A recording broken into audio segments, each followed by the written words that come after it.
मी उमेदवार आहे आणि मला वाटते की उमेदवारांनी प्रत्येक जागी आपली उपस्थिती दर्शवली पाहिजे मतदान केंद्रावर. तर मी काही चुकीचं केलेलं नाही आहे. आणि जे दादागिरीचा विषय आहे हे म्हणतात, तर यांनी महिलांना इथं शिवीगाळ केली. लाडक्या बहिणी आमच्या आहेत, देवेंद्र साहेबांची योजना आहे. आणि हे 2 दिवसात शिंदे गटात आलेले यांचं हिंदुत्व आता जागृत झालं का? लोकांना माहित आहे गद्दार आहेत लोक, यांना यांची जागा दाखवतील. येणाऱ्या विधानसभेत, मागच्या विधानसभेत जागा दाखवली आणि उद्या निकाल आहे.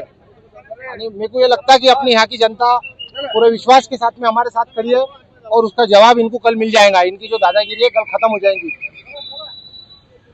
सकाळपासून इथे भाजपचा उमेदवार आहे, तो वारंवार आतमध्ये जाऊन 5, 6, 10 कार्यकर्ते घेऊन सोबत 100 मीटर आतमध्ये म्हणजे सेंटरमध्ये आतमध्ये जाऊन जे लोक येऊ राहिले त्यांना हे करू राहिला की कमळले मतदान करा.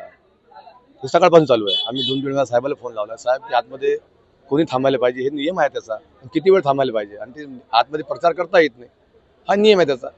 तरी जाऊ द्या असं चालू होतं. आता मी आलो, मी साहेबाकडे गेलो, साहेबाला सांगितलं की साहेब जे आतमध्ये आहेत ज्यांचं कामच नाही आहे, जे मतदान करणारे आहेत त्यांना ठेवू द्या आतमध्ये, जे रिकामी आहेत त्यांना बाहेर काढा.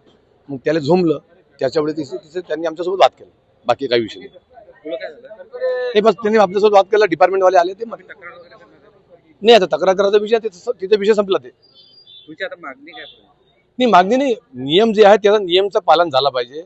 हे इथले जे आपले ज्यांच्याकडे प्रभार आहे म्हणजे आपले आयुक्त लहाने साहेब त्यांच्याकडे, आणि जे डिपार्टमेंटवाले आहेत, SP साहेब आहेत, आमचे PI साहेब आहेत, ADO साहेब, यांची जबाबदारी आहे ना की तिथे शांतता व्यवस्थित ठेवणं.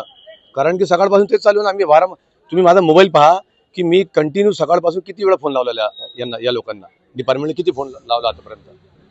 इकडे जा, त्यांना दिसत नाही का? त्यांचे डिपार्टमेंट लोक त्यांना दिसत नाही का? त्यांना नियम माहित नाही आहे का? काय नियम आहे जो आतमध्ये मतदान केंद्राचा आतमध्ये नियम काय करतात? अरे ते तिथे लोकांना प्रचार करत आहेत कमळ. अरे बा, तुम्ही प्रचार केला ना, 10 दिवस होता ना आपल्याला लोकतंत्र पद्धतीनं, आपण 10 दिवस प्रचार केला ना. आता लोकांना मतदान करू द्या, ज्याला ते मतदान करणार त्याला करू द्या. आता तो विषय नाही ना. आता तुम्ही जा, पहा किती टक्के झाले, काय झालं, हे आपलं पाहणं काम आहे. तिथे जाऊन प्रचार करणं बरोबर नाही ना. आणि मी त्या उमेदवारासोबत बोललोच नाही ना. ते आपले जाधव साहेब आहेत, त्यांना तुम्ही विचारा. मी त्यांना सांगितलं की साहेब असं बरोबर नाहीये. मग तुला काय जमली, हा विषय.